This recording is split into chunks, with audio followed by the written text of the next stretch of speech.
In Book 18 of Homer's The Odyssey, Odysseus, who is still disguised as a beggar, is confronted by another beggar named Eiros, who is known as a notorious beggar around the palace. Seeing the disguised Odysseus as competition for alms, Eiros challenges him to a fight, instigated by Antinous, one of Penelope's suitors, who finds the idea of a beggar brawl amusing.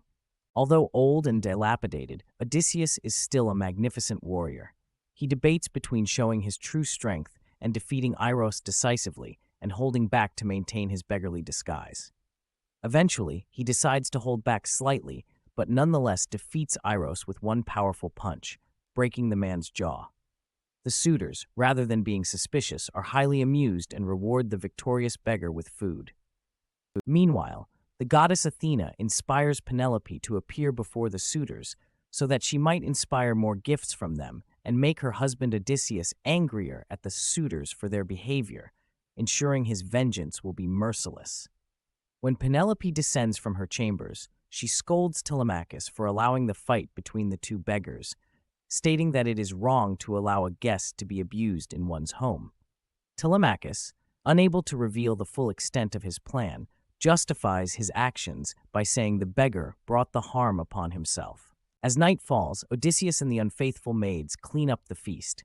Odysseus tests the loyalty of the women and finds that they are loyal to Penelope, but not him, as they conspire to sleep with the suitors.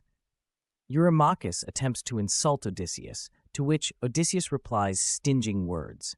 This aggravates Eumaeus, who hurls a stool at Odysseus. However, it hits a servant instead.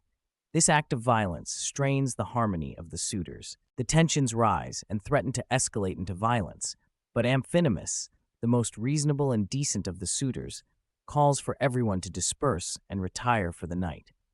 Meanwhile, Odysseus warns him of the imminent peril for the suitors, but also indicated that he cannot escape his fate either.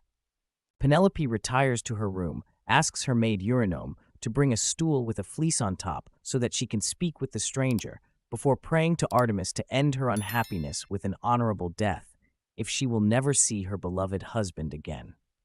Along with her prayer, she especially includes a lament for the faithful old men and women of the estate who Odysseus left behind when he went to Troy, including herself.